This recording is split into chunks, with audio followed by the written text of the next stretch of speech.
There is a particular kind of Sheridan episode that looks, for about 40 minutes, like it is doing very little. The pace drops. Characters have conversations instead of confrontations. Alliances get rearranged quietly, without fanfare. And then, somewhere in the final stretch, something happens that reframes everything you just watched, and you realize the whole hour was a setup for a gut punch you never quite saw coming. Peaceful Find Peace is that episode. Episode 5 of Dutton Ranch is the kind of installment that patient viewers are going to call one of the season's best, and that anyone who was half watching on their phone is going to find deeply confusing. It is the midpoint of a 9-episode season, which means this is exactly where the board gets rearranged. And rearranged, it absolutely is in ways that are exciting, in ways that are troubling, and in at least one way that is genuinely shocking. Let's get into all of it. The episode opens on silence. Beth and Rip are looking out at a ranch that is still standing but is, functionally, empty. No herd, no income, no clear path forward. And two people who are constitutionally allergic to showing vulnerability somehow have to sit inside the most vulnerable moment of everything they've built together. Sheridan doesn't oversell this. He doesn't need to. For episodes of investment in Dutton Ranch as a dream, as the thing Beth and Rip chose when they walked away from Montana, when they decided to build something that was entirely theirs, means that the silence at the top of this episode carries enormous weight. The land they mortgage their futures on now just sits there. And the question of whether they can hold on to it, practically and financially, is no longer theoretical. What shifts the dynamic is Everett, who arrives with something that is either an act of genuine goodwill or the most complicated favor anyone has ever done for Rip Wheeler. Beulah Jackson needs a foreman at 10 Pedal. Everett brokers the meeting. Beulah hires Rip on the spot. And just like that, the man who came to Texas to finally be the boss is reporting to the family that has been pressing down on everything he and Beth are trying to build since the opening episode. That is not a small thing. It is, in fact, the kind of thing that tests a marriage. And episode 5 understands that. Here is where the episode really earns its keep, because what follows Rip's hiring is one of the more fascinating power dynamics this show has constructed so far. Beth is not the kind of person who sits at home while her husband goes to work for the competition. So she doesn't. Armed with a day's worth of research into 10 Pedal's financial history and market positioning, she walks into Beulah's world with a proposal. Let her sell premium stakes on 10 Pedal's behalf to high-end buyers, in exchange for 20% of the profits. It is structured as a partnership. It is actually leverage, and both women in that room understand exactly what it is. What makes these scenes genuinely compelling is that Annette Bening refuses to let Beulah be outmaneuvered on screen, even when Beth is clearly holding most of the cards. There is something in the way Beulah listens still, measured, giving away almost nothing that tells you she has survived this kind of approach before. She has dealt with people who came in bold and left broken. Beth Dutton is different, obviously. But Beulah doesn't know that yet. And watching her try to figure it out, while Beth simultaneously tries to figure out where the cracks are, is the most entertaining 20 minutes of the episode.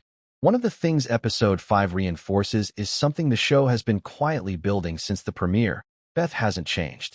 Texas is a new geography, not a new character. She still finds the leverage first, applies pressure second, and frames the whole operation as though she's doing the other party a favor.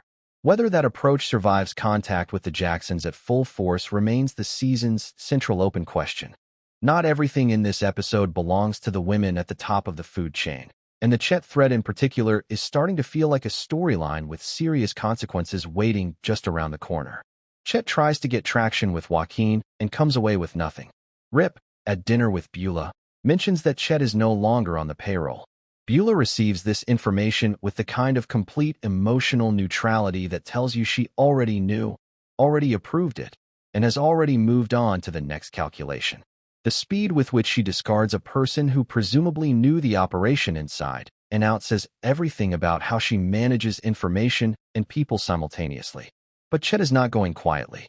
He knows about Wes's death, and rather than cutting his losses and disappearing somewhere sensible, he goes directly to Joaquin and makes what can only be described as a threat with very thin deniability. That is a significant miscalculation. Joaquin is not someone who responds well to being backed into corners, and Chet, for all his grievances, does not seem to have fully reckoned with who he is dealing with.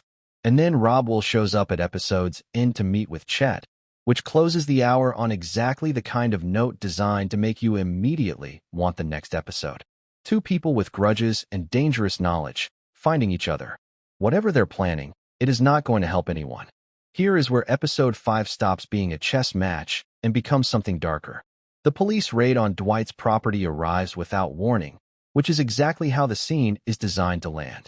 One moment, things are tense but manageable. The next, Dwight is rushing to move Xena out of harm's way, and Wade shoots him in the back. Cleanly, without hesitation, on what are transparently false pretenses. It is the most jarring moment the show has delivered in several weeks, precisely because it doesn't announce itself. No build-up score, no slow motion, just the act, and then the weight of it settling over Carter, who was standing right there and saw everything. And then Wade makes it worse. He tells Carter, in terms that leave no room for interpretation, to keep his mouth shut, and the leverage he uses is Carter's own secret. The fact that Carter hasn't actually been attending school. It is an expertly constructed trap. A teenager who witnessed what looks like a murder is being silenced by the threat of his own comparatively minor misconduct being exposed to the adults responsible for him. Wade is using Carter's need for stability and belonging as a weapon against him. That is genuinely sinister writing. The episode also raises a question it doesn't fully answer. Was the police raid connected to Orina knowing about Xena's presence? Because if Orina passed that information up the chain, whether deliberately or not, then Carter's growing attachment to her is considerably more complicated and considerably more dangerous than it already appeared. One more thing deserves attention before we get to the bigger picture, and it's easy to miss in an episode with this many moving pieces. Rip has figured out where the body came from. The one he found earlier in the season, the one he moved, which has been sitting at the edges of several plot lines without quite connecting to any of them directly. He knows now. He knows who it is. He doesn't yet know why. That shift from unknowing participant to someone holding a specific piece of dangerous knowledge changes Rip's position inside the 10-petal operation considerably. He is no longer just a foreman doing a job to keep the ranch alive. He is a man working for people he has reason to suspect, carrying information that could blow the entire arrangement apart. The question is what he does with it and when. Sheridan doesn't tip his hand here, but that's not really the point. The point is that the clock has started on something. And Dutton Ranch, as we've established, does not leave that kind of thing unanswered for long. 5 episodes in, 9 total, which makes this the rough midpoint of the season.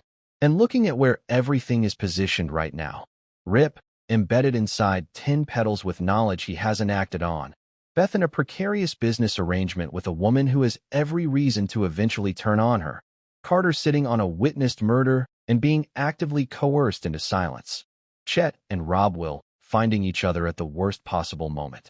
What you have is a board that is fully set and pieces that are all in motion simultaneously. That is good television architecture. The show has spent 5 episodes building its version of this world, the economics of ranching, the specific texture of this part of Texas, and the way the Jackson family's influence operates more like weather than like villainy. And now it's ready to let all of those threads pull against each other at the same time.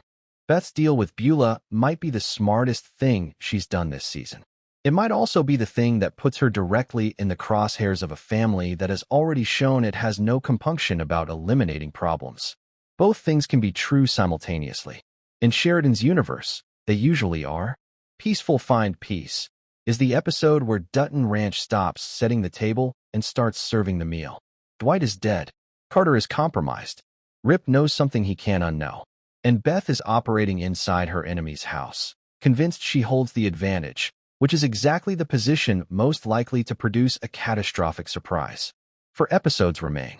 The question I'll leave you with is the one the episode itself is clearly asking. When Wade's threat eventually stops being enough to keep Carter quiet, and it will, because Carter is fundamentally a decent kid in a situation that keeps getting less decent, does he go to Beth first, or does he go to Rip? And does the answer to that change what happens next? Think about it. I'll see you for episode 6.